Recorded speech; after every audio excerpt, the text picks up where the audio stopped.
디모데전서 6장 3절에서 10절까지 봉독해 드리겠습니다. 디모데전서 6장 3절에서 10절까지 누구든지 다른 교훈을 하며 바른 말 곧 우리 주 예수 그리스도의 말씀과 경건에 관한 교훈을 따르지 아니하면 그는 교만하여 아무것도 알지 못하고 변론과 언쟁을 좋아하는 자니 이로써 투기와 분쟁과 비방과 악한 생각이 나며 마음이 부패하여 죽어 진리를 잃어버려 경건을 이익의 방도로 생각하는 자들의 다툼이 일어나느니라. 그러나 자족하는 마음이 있으면 경건은 큰 이익이 되느니라. 우리가 세상에 아무것도 가지고 온 것이 없음에 또한 아무것도 가지 못하리니 우리가 먹을 것과 입을 것이 있은즉 족한 줄로 알 것이니라. 부하려 하는 자들은 시험과 올무와 여러 가지 어리석고 해로운 욕심에 떨어지나니 그 사람으로 파멸과 멸망에 빠지게 하는 것이라. 돈을 사랑함이 일만하게 뿌리가 되나니 이것을 탐내는 자들은 미혹을 받아 믿음에서 떠나 많은 근심으로서 자기를 찔렀도다. 아멘. 우리 서로 손을 들어서 인사하실까요? 할렐루야. 네, 반주자도 계시고 방송실에 안드레 형제님 부부도 있고 반갑습니다. 여러분의 가정과 또 영혼의 자녀들과 직장에도 하나님 주시는 은혜와 평안이 있기를 주의 이름으로 축복합니다. 네. 예수님이 오시기 전 약 400년 전에 유럽의 그리스라고 하는 나라에 디오게네스라고 하는 철학자가 살고 있었습니다. 굉장히 오래전 사람이죠. 그리스 이 디오게네스가 살고 있었을 때가 그리스의 왕이 알렉산더라고 하는 유명한 왕입니다. 근데 왕의 그릇이 너무 커가지고 그냥 왕이라고 말하지 않고 대왕이라고 말하죠.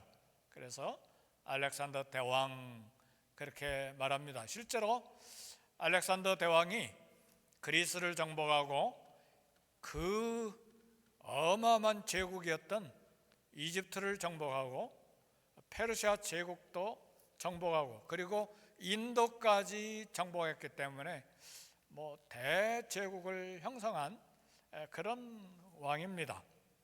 근데 알렉산더가 이 철학자 디오게네스 사이에 가졌던 일화가 오늘 약 300~400년이 지난 현재까지 전해지고 있는데, 알렉산더 대왕이 인도로 이제 정복 전쟁을 하러 가는 길에 디오게네스 마을을 들리게 됐습니다. 가는 길에 들렸는데 수많은 사람들이 대왕이 오니까 왕을 영접하고 또 만나고 인사드리러 찾아가는데 디오게네스는 가지 않고 자기 집에 있었어요.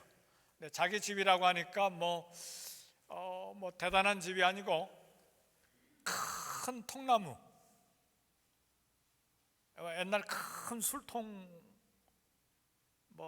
영어로는 그게 무슨 어떻게 표현하는지 모르지만 일본식으로는 도나무통 그거 하나가 자기 집에요. 그러니까 전 재산이라고 하는 건 그 큰 통 하나가 자기 집에요. 거기서 잠자기도 하고 비 오면 비를 피하기도 하고 거기서 숙식생활, 전 재산이 그거예요. 오지 디오게네스가 알렉산더 대왕을 만나러 오지 아니하니까 평소에 알렉산더 대왕이 이 디오게네스를 이렇게 존경하고 살았는데 자기가 그 통나무 통 앞으로 찾아가니까 약간 수산하고 쌀쌀한 날씨에 그리스에 내리쬐는 태양빛을 이렇게 쬐고 있는데 알렉산더 대왕이 나는 알렉산더 대왕이요, 내가 그대를 위해서 무엇을 해주면 좋겠소? 여러분, 이 대왕이 이렇게 요구하면 뭘 요구하시겠습니까? 큰 집을 하나 요구하겠습니까? 아니면 큰 땅을 요구하시겠습니까? 아니면 그 도시를 통치하는 뭐 이렇게 벼슬을 원하겠습니까? 디오게네스가 대답했습니다. 왕이시여, 내 햇볕을 가리지 말고 조금만 옆으로 비켜서 주시면 감사하겠습니다. That's it. 그것으로 족합니다. 왕이 돌아가면서 화낼 수도 있는데 왕이 화내지 않고 돌아가면서 신하들에게 말했습니다. 내가 만일 알렉산더가 아니었다면 디오게네스가 되기를 원하겠소. 그 뒤에 그런 뒷말이 있어요. 디오게네스는 통나무통 하나도 충분히 자기에게 크게 생각했는데 알렉산더 대왕에게는 전 세계 세상조차도 너무나 작았다. 디오게네스가 왕에게 물었어요. 왕은 지금 어디로 가십니까? 알렉산더가 대답했습니다. 세계 정복을 위해서 인도로 가는 길이요. 디오게네스가 가만히 생각하니까 인도로 정복하러 가면 수천 명에서 수만 명, 수십만 명의 또 젊은이들이 피 흘려서 죽는 것이 뻔합니다. 그 젊은이들은 아들일 수도 있고 아버지일 수도 있고 사랑하는 아들일 수도 있고 남편일 수도 있는데 이 정복전쟁 가면 수만 수십만이 또 피 흘려서 죽잖아요. 그래서 디오게네스가 이야기했어요. 인도로 정복전쟁을 위해서 가는데 정복전쟁이 끝나면 그 다음에는 왕은 무엇을 하시렵니까?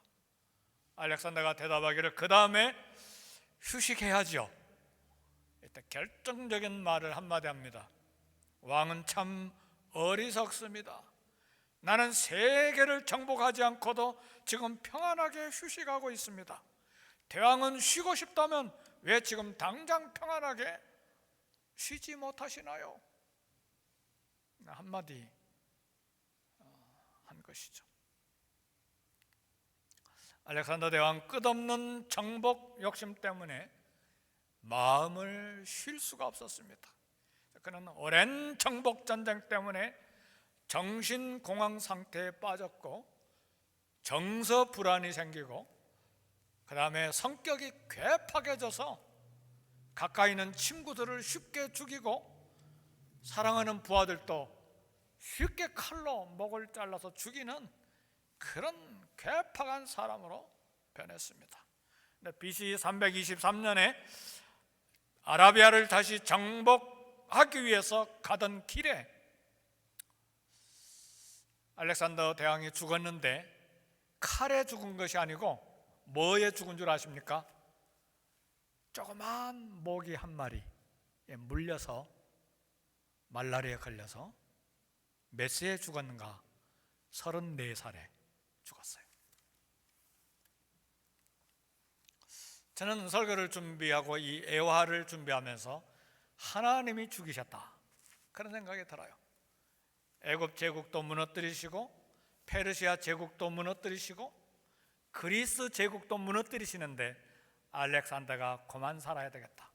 계속해서 수십만 수백만 명을 전쟁에 죽이니까 하나님이 창조하신 생명들을 이 개인 한 사람의 정복력 때문에 그 욕심 때문에 죽이니 되겠습니까? 세계 정복에서 뭘 하려고요? 왜 그렇게 쉬지 못하고 정서 불안해 정신공황 상태에서 살아야 됩니까? 그럼 그리스가 위대한 나라가 지금 됐습니까? 그리스는 유럽에서 땅 크기가 남북한 합한과 크기만큼 인구는 남한 땅의 5분의 1인 1000만 명밖에 안 돼요. 그걸 위해서 수십만 수백만 명을 죽였나요? 도대체 목적이 어디가 있었어? 많은 생각을 하게 만듭니다.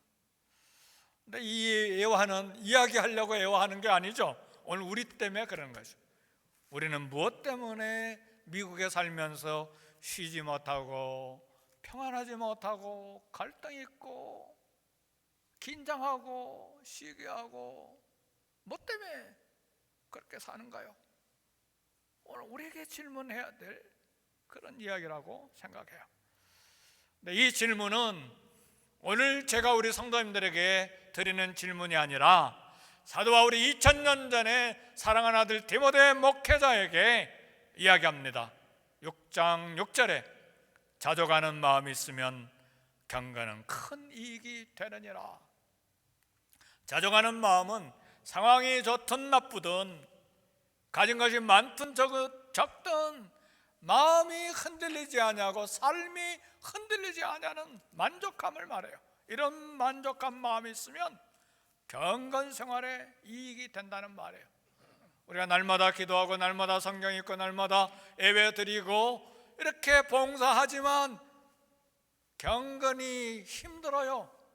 이런 성경을 열면 돈 생각이 나고 찬송을 부르려면 물질 문제 갈등이 생기고 어떻게 해서든지 내가 더 많은 것을 가져야 되겠다는 생각 때문에 미움도 생기고 질투도 나고 내 인생을 돌아보면서 한숨 쉬게 되고 경건의 유익이 힘들다고 말이에요. 사도 바울은 이걸 알고 있기 때문에 야 디모데 목사 부자 동네 에베소에서 목회하는데 이거 생각해 봐라.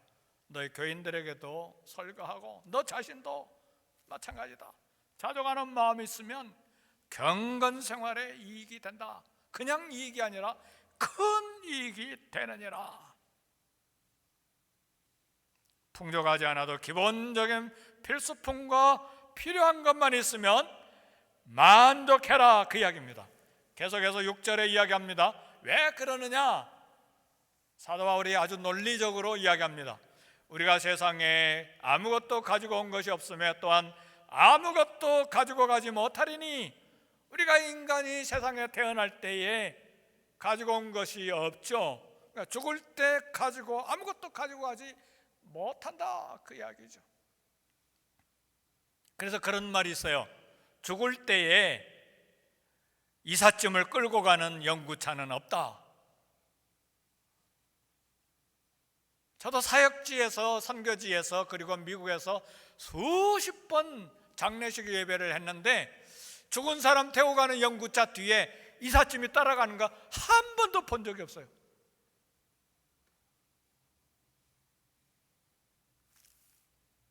자기 것 아닌 것을 자기 것 만들려는데 갈등과 다툼이 쉬지 않죠. 이런 물질력에 대한 목마름, 다툼에서 벗어나면 경건 생활에 이익이 된다. 만족하니까 감사하고.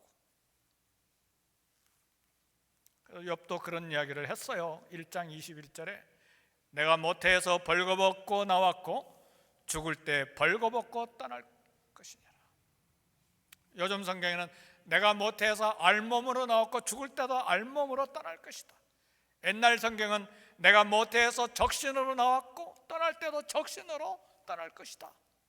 그렇게들 번역했죠. 우리는 빈몸으로 태어나서 아무것도 소유 못하고 빈몸으로 땅에 묻힙니다. 이것을 잃고 이것을 잊어버리고 이 땅에 영원히 살 것처럼 살면 삶을 실패하는 삶을 살고 신앙생활도 신앙생활답게 살지 못하고 실패하기가 쉽다는 말이죠. 이게 실제 굉장히 이건 이상적인 도덕 이야기도 아니고 실제 우리 경건 생활의 문제예요. 저희 가족이 선교지에 있다가 1년 안식년을 받아가지고 영국으로 1년간 떠날 때에 영국 들려가지고 이제 1년 훈련 마치고 다시 브라질로 가야 되기 때문에 가방을 7개를 가지고 갔어요. 비행기에다 태우는 가방 30kg, 요즘 25kg인지 모르겠네. 그거 큰 거잖아요. 굉장히 무거워요. 그걸 7개씩이나 비행기에다 태워가지고 가는데 영국은 기차가 발달이 돼 있어요. 버스 기차. 네. 이 도시에서 저 도시로 옮기는데 막내는 5살, 쌍둥이 딸은 12살. 이 세 아이들만 데리고 다니는 것도 힘든데 그 큰 짐을 7개씩이나 들고 이 도시에서 저 도시로 움직이는데요, 이거 보통 불편한 게 아니었어요. 브라질로 돌아가는데 비행장에서 직원이 이 짐 너무 많아서 안 됩니다. 그래서 저희가 먼저 혼자 브라질로 가고 하사모는 남아가지고 다른 비행기 타고 사정사정 해가지고 그 짐 찾아가지고 돈 더 내라는 말이죠. 비행기 짐 통과하는데 고생했던 것이 생각이 났어요. 지금은 여행 때 가벼운 손가방 하나면 충분하죠. 이거 가져가지 말고 이거 가져가지 마. 나 가방 하나 가지고 갈 거야. 뭐 한국에 가면 이것도 싸주고 저것도 싸주고 고춧가루도 싸주고 이것도 싸주고, 이거 그러지 마세요. 이거 그래, 이 손잡이 쭉 빼가지고 거기에다가 내 성경 가방 하나 더 얹고 이건 충분하죠. 그러니까 여행할 때 가볍게 출발하고 가볍게 여행하는 게 얼마나 편한지 몰라요. 우리 인생도 역시 마찬가지죠. 이 인생 여정 여행하는 동안에 적은 짐으로 자족하는 마음은 필수예요. 세상 떠날 때 모든 소유 다 벗어야 된다는 이 사실 앞에 계속해서 쌓아놓는 소유가 가치가 없다는 말입니다. 아이고, 또 목사님 오늘 물질 욕심 내지 말고 그런가, 또 그런 설교구나. 그래서요, 하나님은 우리가 사는 주변에 모범이 될 만한 분들을 많이 만들어 주세요. 또 성경 이야기하구나, 솔로몬 이야기하구나 하도 많이 들어가지고 안 들으니까. 그래서 얼마 전에, 몇 년 전에 한국의 최고의 지성인 중에 지성인 한 분인 이화여대 교수하고 문화부 장관도 했는 이어령 교수님이 이런 이야기를 했어요. 한국 사회는 기저귀 문화에 수의를 입혀주는 작업이 필요하다. 기저귀는 아이 똥오줌 받아내는 그런 헝겊이잖아요. 그러니까 기저귀 문화라고 하는 것은 배설 문화라고도 말해요. 똥오줌 계속 배설하고 싸대니까. 그러니까 기저귀 문화라고 하는 것은 기저귀 찬 아이처럼 오로지 먹고 자고 배설하는 문화가 한국에 가득 찼기 때문에 수의를 입혀주는 작업이 필요하다. 수의는 뭐예요? 죽은 사람이 입는 옷이잖아요. 그걸 입혀주는 문화가 필요하다.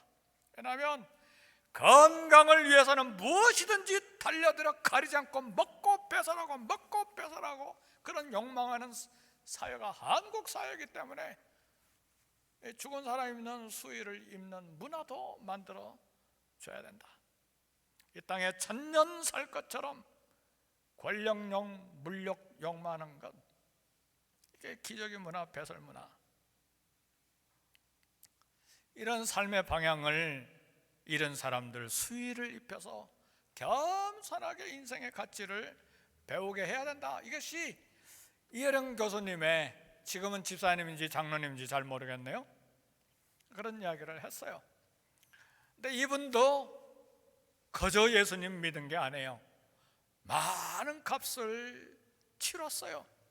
이런 인생의 방향, 참 겸손과 인생의 가치, 인생의 진실을 배우는데 너무나 많은 것을 참 투자해야만 했어요. 죽은 사람이 입는 옷, 수의 입는 거 꺼림칙하고 기분 나쁠 수 있어요. 그러나 배설 문화의 분위기에 익숙했던 사람이 갑자기 죽음의 질병을 만나면 충격을 받겠지만 삶을 진지하게 생각하고 내려놓는 연습, 그런 지혜가 생기기 시작해요. 어떤 일이 있었느냐? 한국의 지성인 중에 지성인 이어령 교수에게 사랑하는 딸이 하나 있었는데, 이민아, 유명한 분이죠.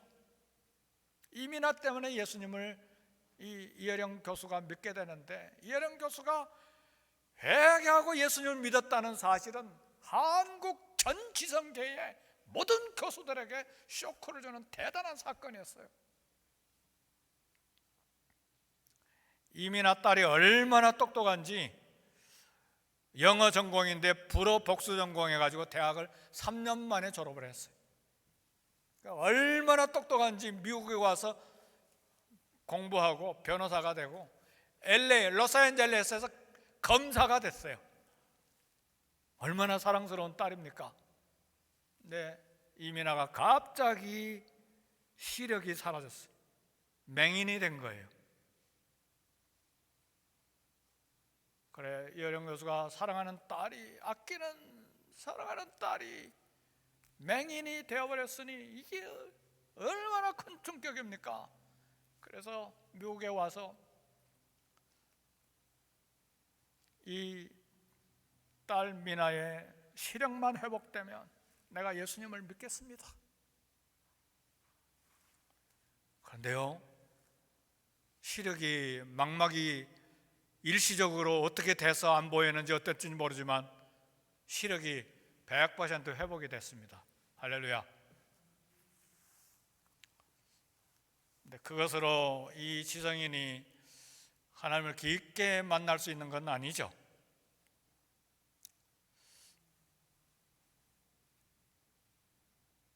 시력은 회복이 됐는데, 그리고 약속대로 예수님을 믿기 시작했는데, 버클리 대학 졸업한 손자 25살짜리가 이민아의 아들이죠. 이혜령 교수의 아들이 손자죠. 죽었어요. 25살짜리. 버클리 대학 인류대학이잖아요. 딸 이민아도 목사님까지 됐다가 죽었어요. 손자의 죽음 통해서, 딸의 죽음을 통해서 이혜령 교수가 하나님을 깊게 만나기 시작했는데, 인생이 무엇인지에 대한 지혜가, 인생의 실체가 깨달아지기 시작한 거예요. 근데 그것으로 끝나지 않냐고, 이혜령 교수는 지금 암이에요. 암 투병 중이에요. 근데 치료 안 받아요. 인생이 무엇인가, 하나님 앞에 암이 무엇인가, 거기에 대한 깊게 사색하면서 책을 쓰고 있어요.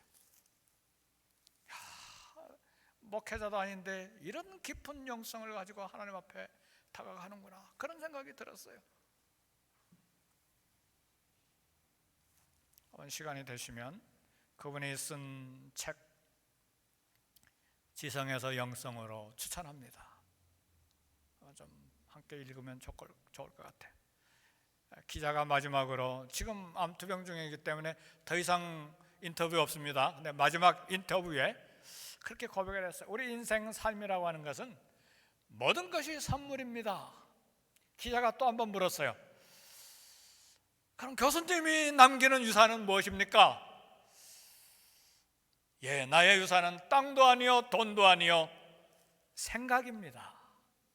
마음의 생각, 이것을 자녀들에게, 내 손자 손녀들에게 남기는 것이 나의 유일한 재산입니다. 노회장, 총회장, 어떤 목회자 선교사보다 더 도전적인 그런 인터뷰를 했어요. 성도 여러분, 죽은 사람의 옷에는, 수의에는 한 가지 없는 게 있는데 주머니가 없어요. 주머니 있는 수의 본 적 있어요? 없어요. 뭡니까? 우리 조상들도 지혜가 있었던 거예요. 갈 때는 주머니 없다, 아무것도 가지고 가지 못한다, 그걸 교훈하는 것이죠. 우리 크리스천들은 세상에 대해 이미 죽어서 정과 욕심을 십자가에 못 박은 사람들이에요. 그래서 물질 귀하게 생각하고, 물질 아껴 쓰고, 소중하게 벌고 하되 욕망하는 것은 안 됩니다. 정결한 거룩한 마음으로 주님 앞에 서고 물질을 다룰 줄 아는 그런 지혜와 능력이 우리에게 있어야 돼요. 계속해서 바울은 논리적으로 이야기합니다. 8절에 우리가 먹을 것과 입을 것이 있은즉 족한 줄 알 것이니라. 이 땅에서 사는데 사용하고 누리는 물질에 대한 성도의 자세는 먹을 것 입을 것 혹시 거처가 있다면 그것이 월세든 아니면 소유이든 검소하고 소박한 수준에 만족해라. 삶의 우선순위를 자기만 위해 넉넉하게 쌓아두는데 삶의 우선순위와 목표를 두지 말라, 그런 말이에요. 그러면 그리스도인이 더 많이 소유하고 더 많이 저축하는 것 나쁜 죄인가? 이런 질문을 할 수 있는데, 성도 여러분, 죄인지 아닌지는 우리가 판단해야 합니다. 그러나 세상을 바라보면, 눈을 열고 세상을 똑바로 쳐다보면 필요 이상의 많은 것을 소유하는 것이 하나님 앞에 분명히 문제점이 생긴다는 것을 알아야 돼요. 70억의 인구 가운데 30억 인구가 우리가 매일 하루에 2끼 혹은 3끼 먹는 끼니 걱정을 하는 인구가 30억의 인구예요. 그 중에 10억의 인구는 맑은 물 한 잔, 우리 수돗물 그거 먹기 힘들어서 정수기 사다 먹고 있는데, 그런 수돗물 한 잔, 맑은 물 한 잔 마시기가 어려운 사람들이 이 지구촌에 10억 명이나 된다는 걸 알아야 돼요. 아프리카의 많은 어린이들 우유 한 통으로 며칠씩을 견뎌야만 해요. 아이들이 굶주려 뼈만 남아 얼마나 힘이 없는지, 얼굴에 파리가 가득 있는데 굶주려서 힘이 없어서 손을 못 올려요. 그래 파리를 쫓을 수가 없어요. 수많은 어린이들이 먹을 것이 없어서 숟가락을 놓지 못하고 잠든 어린이들이 아프리카, 아시아 이 땅에 얼마나 많은지 몰라요. 넉넉하게 쌓아두고 저축만 하는 것이 죄인가 아닌가? 저는 그걸 이렇게 정죄하거나 판단하지 않습니다. 세상을 눈을 뜨고 똑바로 봐야 된다는 말이에요. 그래서 저는 도전합니다. 더 많이 갖게 해달라고 기도하지 말고 고통 중에 있는 자 도울 수 있는 마음이 생기게 해달라고 기도하시기를 제 이름으로 축복합니다. 왜냐하면 이 목사부터 도울 수 있는 마음이 계속해서 생기고 변화가 돼야 도우니까요. 더 많이 주세요, 더 많이 주세요, 그렇게 갖기 위해서 기도하지 말고 하나님 내 마음 변화시켜 주셔서 고통 중에 있는 사람 도울 수 있는 마음이 팍팍 생기게 해주세요. 그래서요 100불짜리 하나 가지고 은행에 가가지고 1불짜리 20개, 그 다음에 5불짜리 10불짜리 20불짜리 이렇게 바꿔서, 그러니까 막 지갑이 너무 뚱뚱해가지고 조금 더 덜어냈어요. 이렇게 돌아다니면서 또 뭐 차가 서면 또 달라고 하는 사람들이 있으니까 그것조차도 쉽지가 않아요. 코로나 때문에 또 문 열고 대화하면 어떻게 될까 그런 생각도 들기도 하고 쉽지도 않고.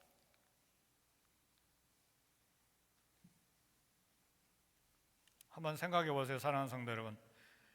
하나님 마음이 누구에게 가 있겠는가? 하나님 더 벌게 해주세요, 더 저축하게 해주세요, 내 노후를 위해서 더 많이 쌓게 해주세요. 한 달, 두 달, 1년, 2년, 3년 계속해서 기도하는 그 사람에게 하나님의 마음이 가 있는가? 아니면 지금 굶주려 잠자고 있는 아이들에게 하나님 마음이 가 있는가? 한번 생각해 보자 그 말이에요.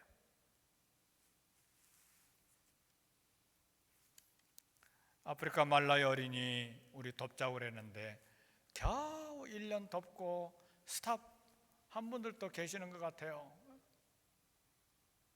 중학교 14살짜리까지 도와야 되는데. 그렇잖아요. 우리가 참 우리 생각 많이 해야 돼요. 디모데후서 6장 10절 보니까 돈을 사랑함이 일만하게 뿌리가 되나니 이것을 탐내는 자들은 미혹을 받아 믿음에 섰다나 많은 근심으로서 자기를 찔렀도다. 성도 여러분, 돈이 모든 종류의 악의 뿌리가 아닙니다. 돈은 절대 악이 아니에요. 악의 뿌리도 아니고. 뭐가 악의 뿌리냐? 돈을 사랑함이 악의 뿌리다. 돈을 사랑하고 따라가는 탐욕이 모든 종류의 악의 뿌리가 된다. 그 돈 때문에 시기하고 질투하고 탐욕하고 욕심내고 그렇잖아요. 남을 속이기도 하고 말씀을 밟기도 하고 부정한 방법, 거짓 서류 만들고 일만하게 뿌리가 된다고 말해요. 탐욕하기 때문에.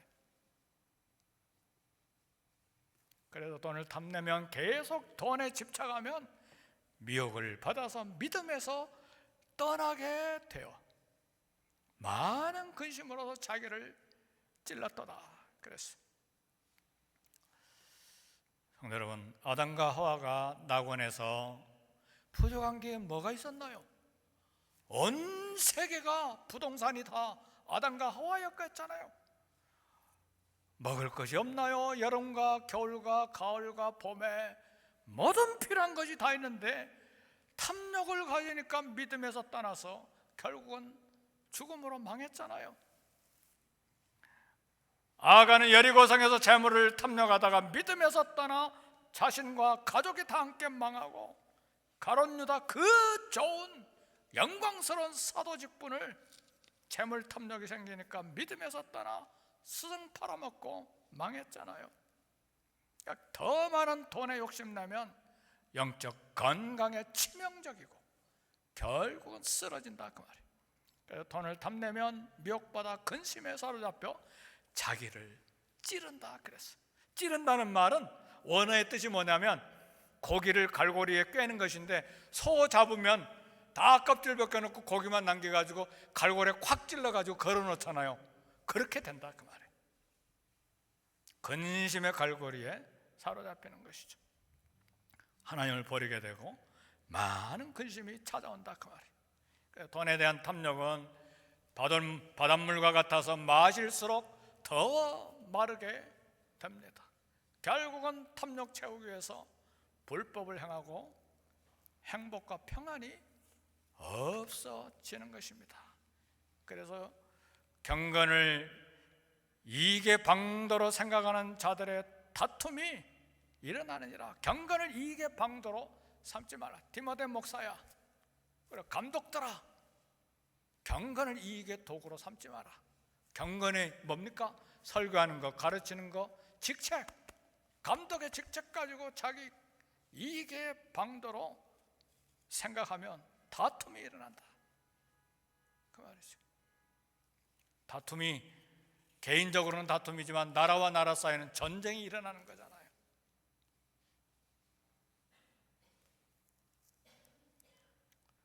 사랑하는 성도 여러분, 사랑하는 자는 하나님이 주시는 평안이 있고 잠이 있습니다. 돈 자체가 죄가 아닙니다. 중요한 것은 적극적으로 나눔의 생활을 해야 합니다. 그런 자에게, 사랑하는 자에게 잠을 주신다고 했습니다. 새벽 설교 시간에도 그런 설교를 했는데, 우리 사랑하는 성도 여러분 다 스마트폰 가지고 카카오톡 쓰시죠? 카카오톡 다 쓰시죠? 그 카카오톡 회사 사장이 김범수 씨인데 55세예요. 젊은 분이에요. 재산이 100억 달러, 10조예요. 지난 2월 달에 5조를 내놨어요. 50억 달러를 사회에다가 환원하겠다고 사인하고 이사회에서 다 신문에 다 났어요. 그리고 더 기빙 플레지라고 하는 회원이 됐어요. 더 기빙 플레지, 기빙은 준다는 말이고 플레지는 프라미스죠. 약속, 서약한다는 그런 그룹이 있는데 나눔 서약 단체예요. 거기 빌 게이츠도 있고 워렌 버핏도 들어있는데 거기에 멤버가 됐어요. 여기 멤버가 되려면 1조 이상, 10억 이상 내놔야 되고 자기 재산의 절반을 내놔야 돼요. 그래서 빌 게이츠도 자기 재산 절반 내놨잖아요. 385억인가 사회에다가 다 내놨잖아요. 참 우리 한국에 참 어두움을 보면서도 소망이 있다. 이 젊은 분들이 이렇게 하는데 참 소망이 있다. 정치 지도자들 보면 자기 직분 가지고 땅 막 사놓고 지금 한국에 난리가 났잖아요. 또 그걸 막기 위해서 법무부 장관들 막 검사들 쫓아내고 막 난리가 났잖아요. 온갖 불법을 다 행하잖아요. 그 안에 크리스찬들이 있다는 거 아십니까? 크리스찬들이에요. 예수 믿는 사람들도 있어요. 왜 이렇게 되는가? 하나님 말씀 한 귀로 듣고 한 귀로 흐르고, 이익 앞에서는 직책이고 뭐 직분이고 상관없이 하는 거예요. 교회는 교회고 세상 사는 것이고, 인생관이 그렇게 된 거예요.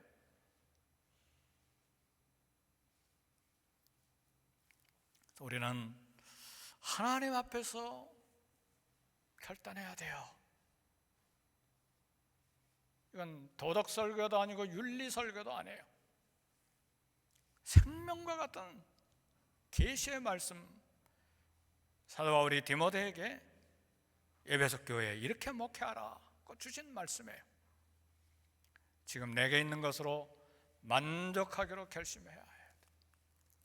지금 내가 벌고 있는 것만큼으로도 만족하기로 결심하고, 어려운 사람 후하게 주고 베풀기로 결심해야 돼요.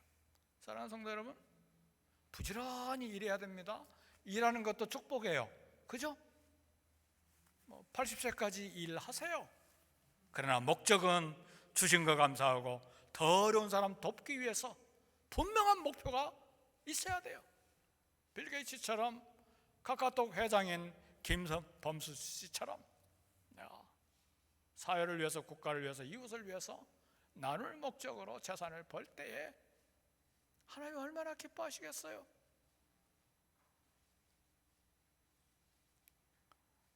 사랑하는 성도 여러분, 어려운 때에 하나님께서 저와 여러분들을 여기까지 지켜주시고 은혜를 베풀어 주신 것은 생생하게 살아계신 우리 하나님, 오늘 저와 여러분들을 통해서 일하기를 원하시기 때문입니다. 하나님 앞에 사랑스럽고 아름다운 크리스찬으로서 어려운 때에 이웃을 들여다보고 살아가는 저와 여러분들 되실 수 있기를 주의 이름으로 축복합니다. 우리 기도하겠습니다.